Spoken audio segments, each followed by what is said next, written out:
All right, all right, all right.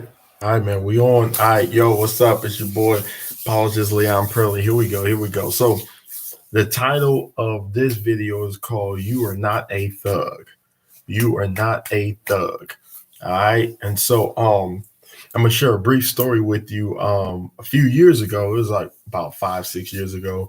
I got started in stand-up comedy, and I stepped down from a job that I'd been at for like over 8 years as a case manager, and so one day I was just fed up with the news. I haven't watched the news in years because of how they portray black people, how they like to just talk about everything that's so negative. I mean, even if it's not about black people, when they talk politics, then it's like so negative. And then when they want to report on who murdered someone, then it's always the black guy with the dreadlocks or something. So one day I was compelled. It was like 5 years ago. I was compelled. I called the news station, News on Six, and I sent the email, but I also called and I said, how about we take a break from all the negativity that we promote on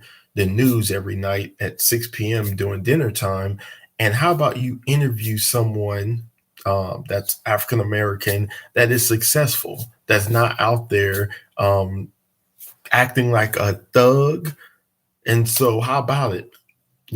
Put your money where your mouth is. I went in on them. I said, hey, everybody ain't doing committing crimes. So like, I'm trying my best to stay focused out here, and I do comedy. I go to churches. I go to all kinds of different places, nonprofits, and so do an interview on me. And lo and behold, they did an interview on me, had me on TV twice. And that really, really showed me something, that all you have to do is realize that you have value. I had to think about that for a second. Like, why is it that we're always labeled as thugs? And when I was it was funny, when I was in college, before I graduated, I was coming from work. And at that time, I was a residential counselor. I was helping teenagers who had joined gangs, violent gangs. I was helping them in this rehab facility where they lived. And I practically worked like 8, 10 hour shifts helping them to get back on track. So one day I get off of work and it's like 11 p.m. Now, back then, remember, I wasn't always vision impaired in my right eye, so I was able to drive and everything. So one day I'm driving home and back to the dorms at ORU, Oral Roberts University, and all of a sudden, the cops, I hear them say, "This is your last warning to pull over." Now, mind you, I never heard the first warning, but apparently they had tried to stop me twice, and I guess I was just in the zone. I mean, I had worked 10 hours, so I'm tired. I'm focused on the street, what is ahead of me, not what's behind me. So, cop pulls me over. I pull over, right? He says, "Get out of the car with your hands in the air." All of these people, are at the stoplight looking at me. I look like a criminal. Mind you, I just got off of work helping thugs, right? That's what the media wants to call them, thugs. I just got done helping some thugs, and then now I'm going back to college. Look at the irony in that. So the cops, they didn't know who I was. They saw a thug. That's what they saw in my face, I guess, right? So, because I wasn't speeding, why would I speed up 71st when I know that, that's wrong for one. And then secondly, there's no need to speed. When you're not up to anything wrong, then why would you speed? So he pulls me over, tells me to get out. Mind you, he never gets out. He's scared to come to my car. So he doesn't even get out. He just is on his like walkie-talkie, whatever he was on. I don't even know, bro. I get out. He said, "Put your hands in the air." I got my hands up. He said, "Come get in my front seat." So I go, I walk, and I get in the front seat. And then he says, "Where are you headed?" I said, "Oh, sir, officer, I just got off of work. You know what I'm saying? I work out North Tulsa, at a resident, as a residential counselor. The facility is called Lakeside Home." He said, "Oh, okay. Where are you headed now?" I said, "Oh, officer, I'm a senior. I'm about to graduate from Oral Roberts University." He said, "Is that right?" I said, "Absolutely, officer." He said, "What's your major?" I said, "Print journalism. I'm gonna be a writer one day for the Tulsa World." That was my dream. Um, he said, "Let me see some ID." So at that point, I asked permission. Was it okay for me to go into my pocket, get my IDs out? Now I said IDs, I made it plural because I'm gonna show him my driver's license so he can see how squeaky clean my record is. Then I'm gonna show him my Oral Roberts University ID card so he knows I'm not lying to him. So I show him both. He didn't even run. You know, when the cop pulls you over, they're supposed to run your information. He didn't even run anything. He was still stuck on the fact that I was going to be a writer one day, and I was graduating from a university in 6 months. So again, you know what he told me? He said, "Man, keep your grades up. Congratulations." He had the wrong guy. Now, at that very moment, I could have easily become bitter with the police department, police in general. God protected my heart. You know, I realize in America there's good cops, there's bad cops, and you just have to hope that you don't run into the bad ones. Um, and so some cops stereotype because they probably are looking for certain people that may have committed a crime, but for the sake of that night, he had the wrong person, obviously. So I get out of the car. What I did out of fear, I still put my hands in the air because I wanted to make sure everyone at the stoplight knew that I didn't have any weapons or anything. How embarrassing is this, right? So I get back in the car. He does follow me because where he pulled me over at was at 71st and South Lewis.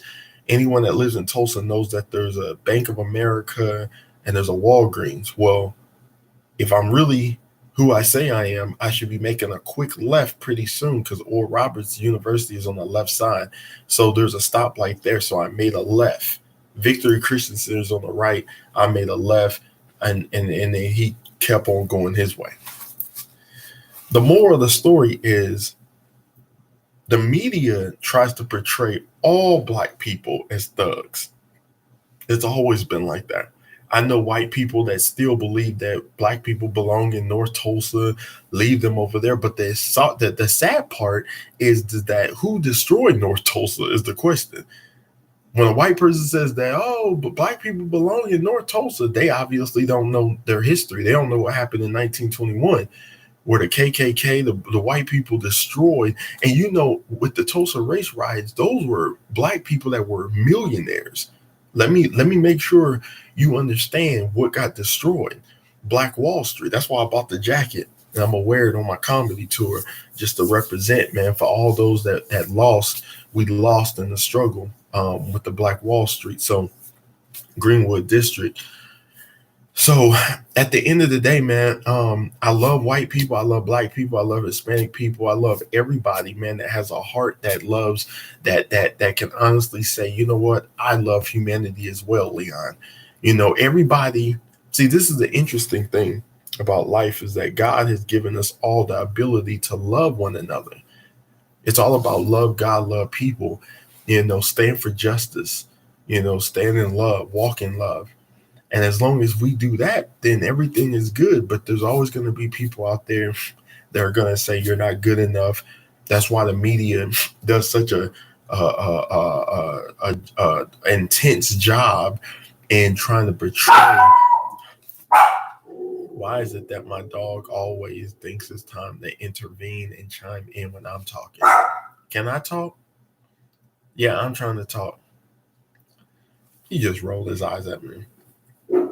So this is the reason why the media, I can't do the media like that because the media are trying to portray and has portrayed for many years that you are a thug and they want you to get to the point where you devalue your own self, your own dignity. Like once you start believing that you're a thug, because you look at rappers, Rappers are, oh, I'm a thug, I'm a thug. No, you're not. Because if you keep telling yourself you're a thug, then when the police arrive, they're not killing a black person, they're killing a thug, they're killing an animal, they're killing someone that doesn't have value. So if that's how you see yourself, don't be upset when you get gunned down because they came because someone said, hey, a thug just broke into my house. So the police are actually arriving to take out a thug. But if you're not a thug, you're African American, black person, however you identify, then you got to understand that when you get off of work, get you a bite to eat, and go home. Don't be out in these streets 9 p.m., 10 p.m., after midnight, 2 in the morning. There's nothing in these streets in America. Oh, I got to go to the club. No. Drive-bys happen in clubs. Owners of clubs get killed. People get shot. People get in fights. It's a war out there, man. You can go home, turn on the same music, get you a bite to eat, put on your nice outfit, and go in the living room and just get your dance on.